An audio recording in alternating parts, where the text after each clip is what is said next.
Salam hörmətli izləyicilər, Doktor Podkastın növbəti efirindəyik. Bugün çox maraqlı qonağım var. Bugünkü qonağım Azərbaycanın tanınmış diş texniki Rafael Paşayevdir. Rafael nəinki Azərbaycanda, həm də xarici ölkələrdə bizi yaxşı mənada təmsil edir. Çünki elmi ilə, öz biliyi ilə Azərbaycanı xaricdə təmsil edən hər bir insana mənim böyük hörmətim var. Ona görə də Rafael bəy, bu barədə sizə təşəkkür edirəm. Həm də Rafael bəy biz stomatoloqlar Dayaq Xeyriyyə Cəmiyyətindən tanıyırıq. Uzun illərdir artıq xüsusi köməyə ehtiyacı olan, sosial təminatı az olan ailələrə dəstək olurlar bunların cəmiyyəti. Ona görə də biz Rafael bəylə, nəinki mən, bütün stomatoloqlar Rafael bəylə sıx əməkdaşlıq edirik. Sizi salamlayıram Rafael bəy. Salam, xoş gördük. Təşəkkür edirəm dəvətinizə görə. Çox sağ olun.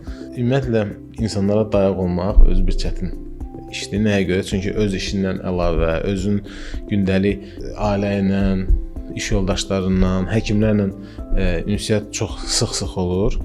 Demək olar ki, boş vaxt qalmır. Bunun içərisinə idman da salsaq, xarici ölkələrə səfər də salsaq, başqa bir insanlara dayaq olmaq doğrudan da çətin bir işdir. Ümumiyyətlə, necə oldu ki, siz belə bir təşəbbüsü irəli sürdünüz? Minnətdaram sualınıza görə. Təbii ki, bu qayğılı həyatda öz qayğılarımızla yanaşı digərlərinə qayğı göstərmək çətin də olsa, amma çox şərəfli, çox zövqlü bir addımdır. Biz Dayaq Xeyriyyə olaraq 2007-ci ildən fəaliyyət göstəririk. Bir sıra dostlarımızla birləşmişik. Çalışmışıq ki, ehtiyaclı insanların ərzaq yardımlarına, tibbi ehtiyaclarının qarşılanmasına köməklik edək. Daha sonra iyanəçilərimizin əksəriyyətinin siz stomatoloqlar olduğunu nəzərə alsaq, əsas gücü stomatoloqlardan alırıq. Bu baxımdan daha çox Dayaq Xeyriyyə stomatoloji layihələrindən fərqlənir. Həmişə sizin bütün bu tədbirlərdə çalışmışam, aktiv iştirak edeyim. Mənim və mənim ətrafımda olan stomatoloqlar, yəni güc birlikdə deyərək, Rafael bəylə həm də mən müharibə dövründən sonra daha sıx əməkdaşlıq etməyə başladıq. Çünki orada bir-birimizə biz Azərbaycan Könüllü Həkimlər Assosiasiyası olaraq şəhid ailələrinə implantlar edirdik təmənnasız. Rafael bəygilin Dayaq təşkilatından diş texnikləri tapılırdı və birlikdə əməkdaşlıqla biz bir neçə şəhid valideyninə, qazilərə təmənnasız stomatoloji yardım göstərdik. Bu baxımdan da bütün komandanıza, bütün bu layihədə iştirak edən stomatoloq və diş texniklərinə buradan fürsət tapıb təşəkkürümü bildirirəm. Əlbəttə, mən sizin təşəkkürlərinizə qoşuluram. Təbii bu 2-ci Qarabağ müharibəsi bizi cəmiyyət olaraq çox birləşdirdi və bizim də stomatoloji dayaq olaraq ən aktiv fazamız 2-ci Qarabağ müharibəsindən sonraki mərhələdir. Yaşad fondu ilə əməkdaşlığımız, onlardan əldə etdiyimiz pasientlərə biz 330 min manat dəyərində stomatoloji yardım göstərmişik. Çox istəyirəm ki, bu yardımın nədən ibarət olduğunu vurğulayım. Əslində bütün güc, bütün hünər stomatoloji diş texniklərinəndir. Bizim işimiz sadəcə bu işi koordinasiya etməkdən ibarətdir. Biz çox sevinirik ki, bizim bu müddətdə əldə etdiyimiz nailiyyət həmçinin beynəlxalq müsabiqədə mükafata layiq görülübdür. Və bu mükafatı, həmin o mükafatı əldə etdiyim zaman da bildirmişəm və təkrar olaraq bu podkast vasitəsilə bildirmək istəyirəm ki, bu mükafatı mən bütün stomatoloq və diş texniklərimizə həsr edirəm. Həmçinin stomatoloji şirkətlərin də dəstəyi bizə böyük olur. Və bu çox sevindirici məqamdır ki, biz Azərbaycan stomatoloqları belə bir xeyriyyə fəaliyyəti ilə digər ölkələrdən fərqlənirik və bu bizim birliyin bir gücüdür.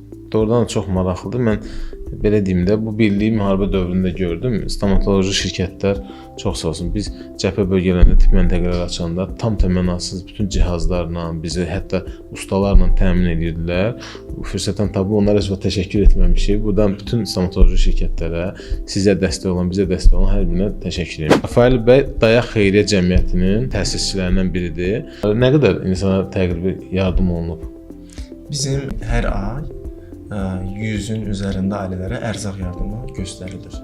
Bu qeyd etdiyiniz kimi 2007-ci ildən bu yana davam edir. Yəni fiks belə deyək də stabil 100 ailə. O ailələrin bir çoxları dəyişilir. Eyni ailədən getmir söhbət təbii ki. Ailələrin maddi durumları dəyişdikcə bizdə də həmin ailələrin girişi və çıxışı olur. Ailələr hər 3 aydan bir araşdırılır. Araşdırılma müddətində onlardan kifayət qədər lazımlı sənədlər toplanılır. Sənədlər əsasında başa düşülür ki, bu ailələrin indiki halda bizim ehtiyaclı kriteriyasına daxildir ya yox. Ona müvafiq olaraq biz ailəni saxlayıb və yaxud da imtina etdiyimizi araşdırma toplantıları nəticəsində qərarına veririk. Ortalama 100-dən çox ailəyə biz hər ay ərzaq yardım edirik. Həmçinin tibbi yardımlar var. Tibbi yardımların içərisində stomatoloji yardımlar daha belə deyək, böyük yer tutur. Bundan əlavə təhsilə dəstək məqsədi ilə hər il ehtiyaclı ailələrin övladlarını məktəb geyimləri, məktəb ləvazimatları ilə təmin edirik. Mən özüm də Dayaq Cəmiyyətinin ofisində bir neçə dəfə olmuşam. Hətta ərzaqların yığılması, onların qablaşdırılması prosesində mən və övladlarım da iştirak edib. Həqiqətən də qürur verici bir hissdir. Özə ofislərinizdə kifayət qədər nümunəvi stomatoloq atasız ki, bu xeyri işləri öz övladlarınızı cəlb edirsiniz. Və deyərdim ki, ofisləri həm səliqəlidir, həm də çox sistematikdir. Orada dərs otaqları da var idi, mən bildiyimə qədər. Orada ingilis dili, şahmat dərsləri falan verirdiniz az təminatlı ailələrə. Yəni bu həqiqətən də çox sistemli bir işdir. Dövlət qurumlarının edəcəyi bir işləri sistematik şəkildə qurmusunuz. Və son illər Dayaq Cəmiyyəti yanında həm də Life Mentors səslənir. Life Mentors nədir? İstəyərdim bu haqqda məlumat verəsiniz. Life Mentors yaranma səbəbi qeyd etdiyimiz kimi biz ehtiyaclı insanlara ərzaq və digər sosial yönlü hansısa bir təhsillə əlaqəli dəstəklər verməyə çalışırıq. Life Mentors'ın yaranma səbəblərindən biri Əlzəman adlı bir uşaq var idi. O müəyyən xəstəliklə çəkirdi. Ağır bir xəstəlik idi. Beyin damarlarının quruması kimi bir xəstəlikdir. Düşündük ki, buna nağd pul lazımdır. Əməliyyat ancaq Türkiyədə mümkün idi. Dostlarla ilk olaraq qərara gəldik ki, bir stomatoloji konfrans keçirdək və əldə etdiyimiz gəliri xeyriyyə məqsədi üçün həmin uşağın sağlığı üçün sərf edək. Sizə də sir deyil ki, siz də bir çox təşkilatların, deməli, konfransların təşkilat komitəsində iştirak eləmisiniz. Konfransdan əldə olunan gəlir çox minimal olur. Ya başa-baş çıxırıq ya ziyandan, ya da ən yaxşı halda minimal bir gəlirlə çıxırıq. Amma biz də bunun xeyri niyyəti olduğuna görə kifayət qədər yaxşı gəlirlə çıxdıq və əldə olunan gəlirlər nəinki əzamini bir neçə uşağın müalicəsinə kömək edə bildik. Və bu ideya, sizin sualınıza uyğun da vurğulayım ki, bu ideya bu layihənin uğurlu olmasından qaynaqlandı və fikirləşdik ki, bunu biz hər il edərək daha çox uşağa dəstək ola bilərik. Artıq bu il 4-cü dəfə keçiriləcək, dekabrın 6-sında. Mən qısa məlumat verim bu nədir. Deməli, mən özüm İmperiya Akademiyasının təsisçilərindən biri olmuşam. Uzun illər bir neçə akademiyada konfrans təşkilatçısı olmuşam. Burada sırf yığılan gəlir hər hansı bir uşağın müalicəsinə sərf olunur və bütün məruzəçilər, lektorlar burada təmənnasız iştirak edir. Demək olar ki, hər kəs özünə bir borc bilir ki, bu konfransda iştirak etsin. Həm bilik qazanır, faydalı bir işlə məşğul olar, həm bilik qazanır, həm də kiməsə bir yardım etmiş olar. Ümumiyyətlə bu konfransın sistemini mənə çox maraqlıdır. Çünki biz də konfrans təşkil edəndə xarici ölkələrdən məruzəçilər dəvət edirdik və onlar çox yüksək qonorarla gəlirlər ölkəyə. Əlavə yol pulu, onların qalmağı və s. Burada necədir? Bu lektorlara siz ödəniş edirmisiniz, yoxsa onlar da ödənişsiz iştirak edirlər? Bayaq qeyd etdiyim kimi, bizim yüksək məbləğ qazanmağımızın ən böyük səbəblərindən biri lektorların qonorarlarını ödəməməyimizdir. Bu proses necə baş verir? Biz qeyd etdiyim kimi ilk konfransı yerli lektorlarla, dostlarımızla keçirmişik. Növbəti konfransımız bizim uğurlu obyektlərindən, uğurlu məkanlarından biridir və onun məsuliyyəti də çox böyükdür. Bu baxımdan təbii ki, biz stomatoloqların, diş texniklərinin, firmaların dəstəyinə ehtiyacımız var ki, bu xeyriyyə məqsədimizə çata bilək. Ümumiyyətlə, bu ilki konfransda kimə yardım etməyi düşünürsünüz? Ümumiyyətlə, neçə uşaq nəzərdə tutulub? İstərdim bu haqda deyəsiniz. İlk 3 konfransda 20 az yaşlının müxtəlif müalicələrinə dəstək olmuşuq. Bunların içərisində ürək əməliyyatı, beyin əməliyyatı, göz əməliyyatları var idi, fərqli əməliyyatlar var idi. Amma o əməliyyatların içərisində bir əməliyyat var idi ki, o əməliyyat bizim layihə təşkilatçısı olaraq ən uğurlu əməliyyat kimi qeyd edə bilərik. Bu əməliyyat Ümid adlı balamızın çənə qüsuru idi ki, biz o çənə qüsurunun problemlərini hörmətli doktor Mustafa Sancarı Türkiyədən dəvət edərək yerli həkimlərimizlə birlikdə, başda Vüqar Qurbanovun rəhbərliyi ilə və Rəşad doktorun rəhbərliyi ilə biz onun çənə əməliyyatını ölkəmizdə icra elədik. Xüsusi distraktörlər almışdıq Almaniyada. Bəli, o əməliyyat çox uğurlu əməliyyat oldu. Bu əməliyyat uğurlu olmasının səbəblərindən biri ailəyə bağışladığımız hisslərdir. O ailədə uşağın xəstəliyinə əlaqədar böyük sıxıntılar var idi. Təbii ki, uşağın öz diksiyasında, tənəffüs sistemində də böyük bir çətinliklər var idi. Bunu aradan qaldırmaq çox sevindirici idi. Amma bir təşkilatçı kimi məni çox sevindirən məqam ondan ibarətdir ki, biz bu prosesi təşkil etdik. Biz könüllü həkim dəvət edə bildik, biz material dəstəyi verə bildik və ölkədə bu prosesi təşkil etdik. Kobud rəqəmlərlə deyək, çünki biz bu məbləği ödəməmişik, sadəcə təxmin etdiyimiz məbləğdən gedir söhbət ki, bir 15.000 manat dəyərində olan bir prosesi biz 2-3 min manat dəyərində bir xərclə qarşılaya bildik və bu bizi düşündürdü növbəti addımlarda. Başa düşürük ki, digər proseslərdə necə baş verdi? Ürək əməliyyatıysa, xəstəxana xərclərini biz sadəcə fonddan klinikaya köçürmə edirdik. Burada biz sadəcə bir sponsor funksiyasını yerinə yetirirdik. Ümidin əməliyyatının timsalında biz başa düşdük ki, biz əlimizdə bizə dəstək olan kifayət qədər çox könüllü stomatoloqlar var. Biz konferansdan əldə etdiyimiz məbləği bu istiqamətə yönləndirməklə daha effektiv ola bilərik. Daha çox uşağın həyatına toxunuş edə bilərik. Bu məqsədlə növbəti konferansımızdan əldə edəcəyimiz gəliri xeyriyyə məqsədini stomatoloji istiqamətdə etmək fikrimiz var. Ümumiyyətlə, mən də könüllü həkiməm. Ən çox müraciət stomatoloji problemlərdəndir. Çünki hətta biz cəbhə bölgəsində əsgərlərə yardım edəndə də tibbi xidmətlər içərisində stomatoloji xidmət birinci idi. Çünki belə deyim də, insanın 2 böyrəyi var, amma 32 dişi var və böyrək və yaxud da qaraciyər və digər orqanlarda olan problemlər daha az rast gəlinir, amma stomatoloji problemlər həmişə tez-tez rast gəlinir. Ona görə də yəqin ki, gələcək layihələrdə stomatoloji problemlər daha çox olacaq. Ümumiyyətlə, gələcəkdə nə planlarınız var? Life Mentors'ı daha da böyütmək istəyirsiniz, beynəlxalq arenaya çıxartmaq istəyirsiniz? Ümumiyyətlə, yeni nə layihələr düşünürsünüz bu haqda? Öncədən qeyd etdiyim kimi, siz də təbii ki, bizim ən vacib dəstəkçilərimizdən birisi, minnətdaram buna görə sizə. Hər üç konferansda iştirak etmisiniz və özünüz şahidsiniz bizim inkişaf, belə deyək, qrafikinə. Növbəti konferanslar arzuluruq ki, biz bunu beynəlxalq səviyyədə təşkil edə bilək. Beynəlxalq, belə deyək, aləmdə təşkil edə bilək. Bunun üçün ən əsas məqsədlərimizdən biri indiki halda bizim lektorlarımız beynəlxalqdır. İstəyərdik ki, iştirakçılarımız da beynəlxalq olsun. Bizim konferansın iştirakçıları ölkəmizə gələrək bizim stomatologiyadan yaxından tanış olsunlar, ölkəmizlə yaxından tanış olsunlar və nəticə etibarilə biz səsir deyir ki, biz beynəlxalq konferanslara yüksək məbləğ ödəyərək gedirik. Amma ölkə səviyyəsində təşkil olunan konferanslara o qədər yüksək məbləğ qoyulmaq olmur. Əslində beynəlxalq iştirakçıları qəbul etmək məqsədimiz daha yüksək qiymətə biletləri satmağımızdır ki, nəticə etibarən daha çox qazanc əldə etmiş olaraq xeyriyyə məqsədi ilə. Bu ilki konferansda xaricdən gələn olacaqmı? Bu ilki konferansımızda qonşu ölkələrdən qatılanlar olacaq. Müraciətlər olunur və bu yolda irəliləyirik. Arzumuz odur ki, iştirakçılarımızla beynəlxalqlaşaq. Bu ilki konferansdan əldə etdiyimiz məbləği daha çox istəyərdik ki, stomatoloji yöndən, xüsusən də şəhid övladlarının 18 yaşına çatmamış şəhid övladlarının ortodontik problemlərinə yönləndirək. Bu necə baş verir?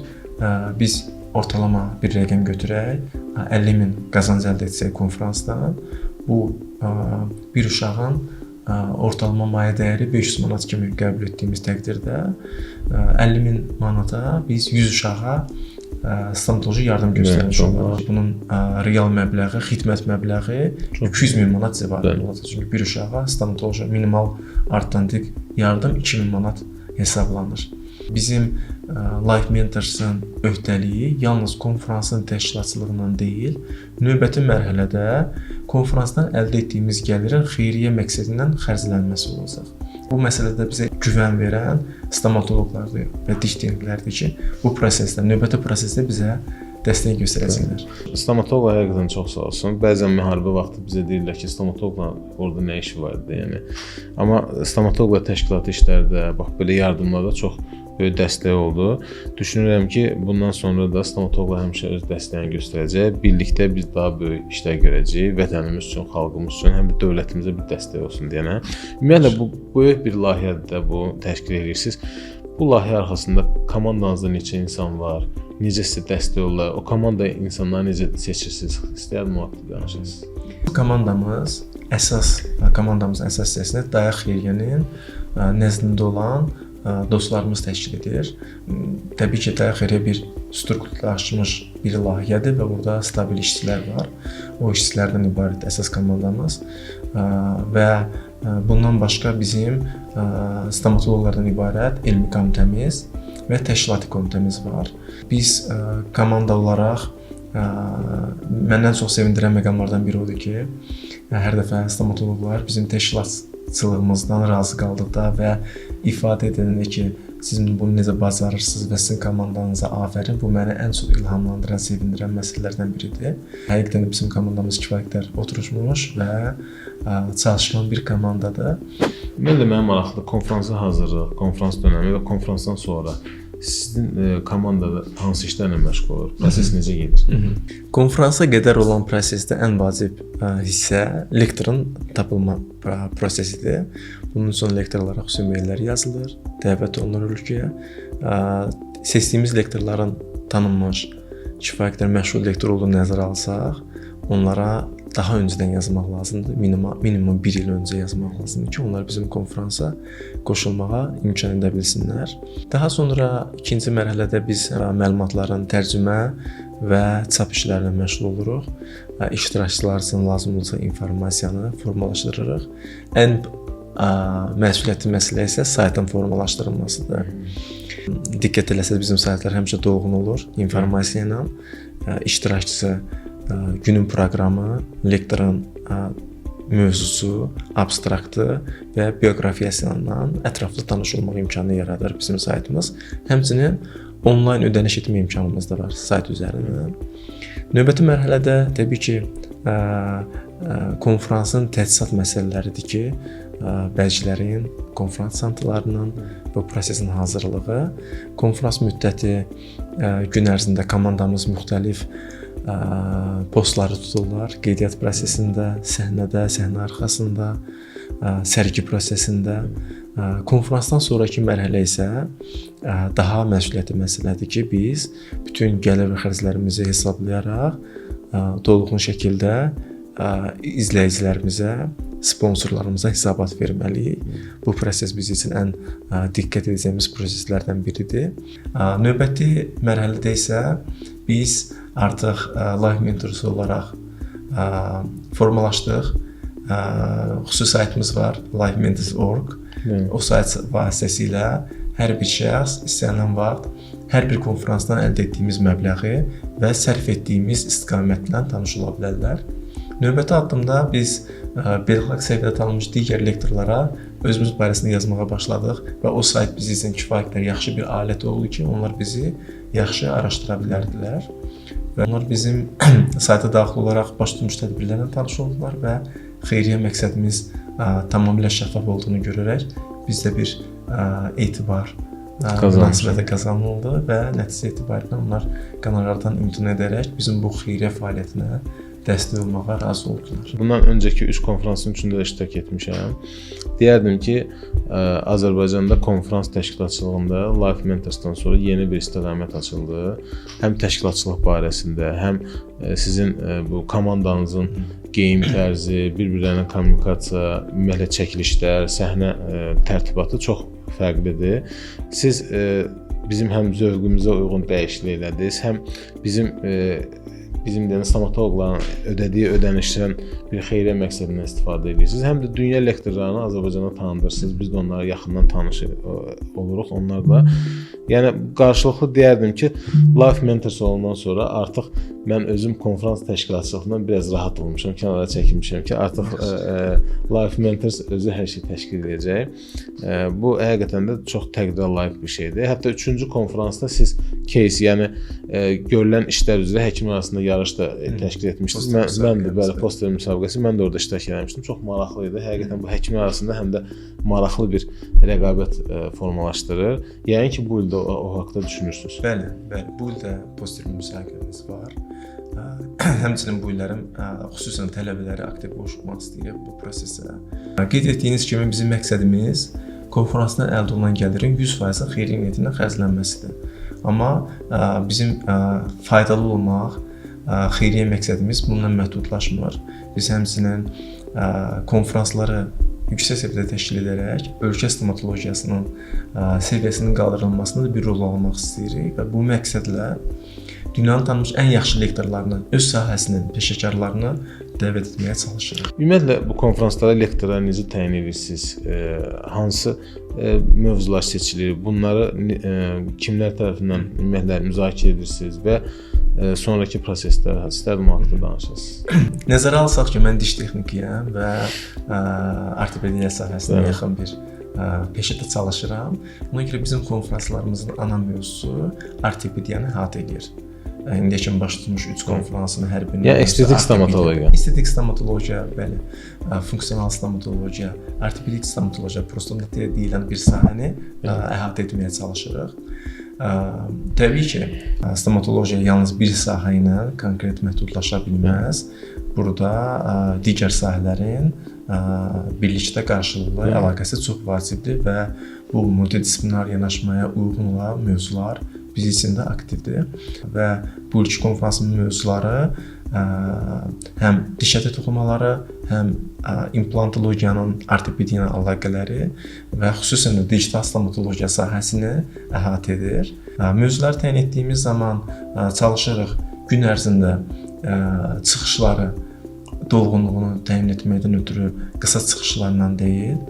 Çünki bu ilk konfransımızın xəbəriniz varsa, bildiyiniz kimi Braziliyadan və Meksikadan lektorlar dəvət edirik. Kifayət qədər yol uçub gəlirlər bizim bu xeyriyyə təşəbbüsünə qoşulmaqdan ötürü. Onlara kifayət qədər şərait yaradaq ki, öz konsepsiyalarını bizə təqdim edə bilsinlər.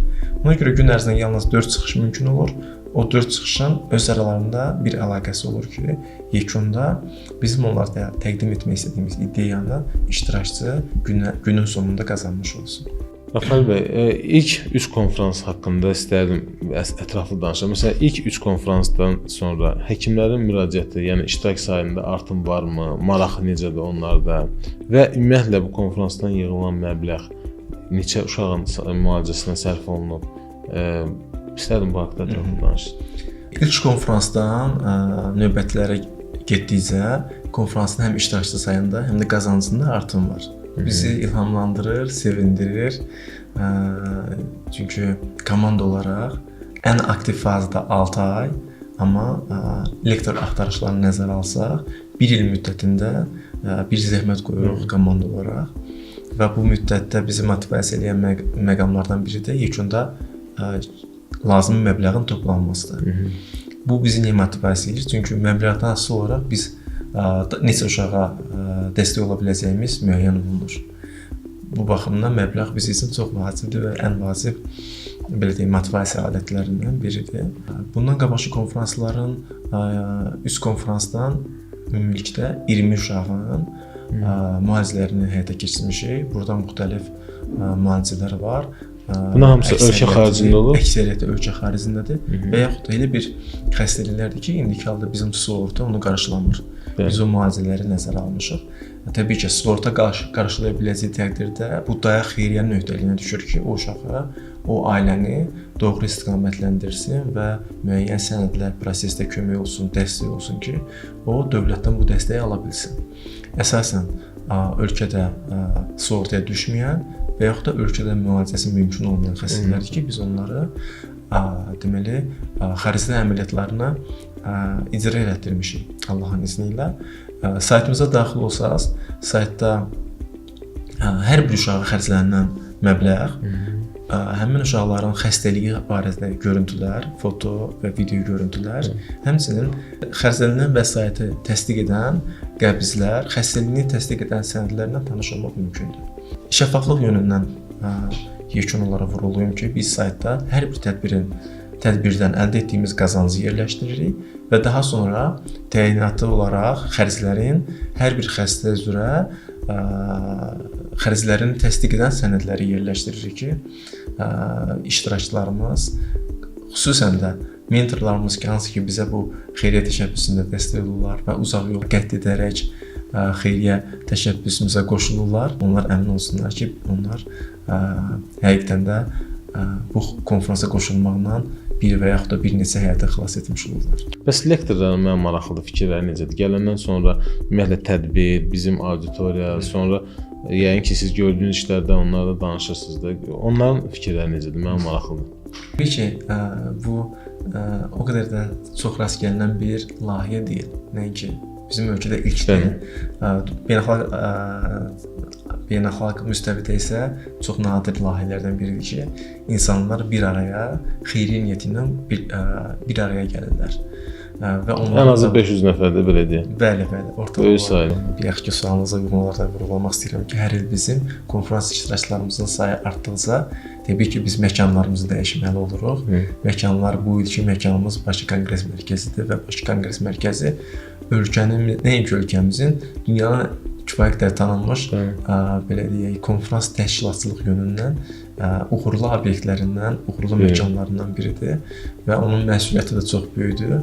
Bu baxımdan təbii ki, biz stomatoloqların, diş texniklərinin, firmaların dəstəyinə ehtiyacımız var ki, bu xeyriyyə məqsədimizə çata bilək. Rafael bəyin dediyi sözə dəstək olaraq mən də buradan bütün stomatoloq həmkarlarımı bu layihəyə dəstək olmağa çağıram.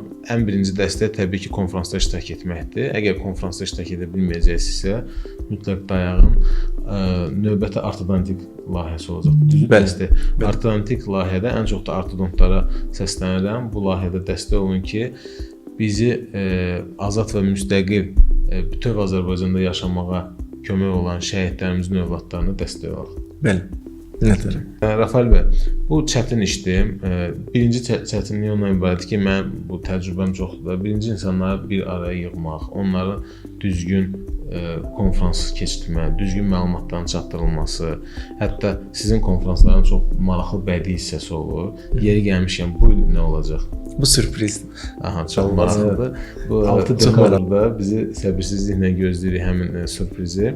Konfransda iştirak etməyin üstünlüklərini bildik. Bu həm xeyriyyədir, həm də bilik qazanır. Digər nə üstünlüklər var stomatoloqlar üçün?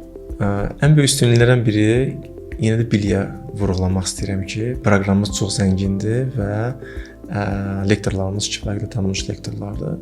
Həmçinin konfransımız Səhiyyə Nazirliyi tərəfindən akkreditasiya olunub və 24 kredit balı ilə təmin olunub. Bu da kifayətlə yuxarı kredit balı sayılır. Günümüzdə ən aktual mövzulardan biridir. Məhz həkimə kredit balı. Çox gözəl. Həkimlər üçün daha bir şansdır ki, öz ballarını artırsınlar. Əlbəttə. Rafael bəy, təşəkkür edirəm ki, qəbul etdiniz mənim təklifimi, gəldiniz. İstərdim ki, bizi izləyənlər üçün bir son söz deyəsiniz. Dəvətinizə görə təşəkkür edirəm. Biz bu xeyir işlərimizi həmişə qeyd etdiyim kimi stomatoloq və diş texniklərinin dəstəyi ilə görmüşük və bu işimizdə də 4-cü stomatoloji xeyriyyə konfransımızda da onları konfransımızda görməkdən məmnun duyarım. Dostlar, bugün Doktor Podkastın növbəti efirini çəkdik. Ümid edirəm ki, bizim bu verilişimizdə faydalı olacaq. Ən böyük fayda isə biz stomatoloqlardır ki, təbii ki, və sonda bu verilişimizin son sözü kimi demək istəyirəm ki, yaxşılıq edin. Allah yaxşılıq edənləri sevir. Bəli, təşəkkür, sağ olun.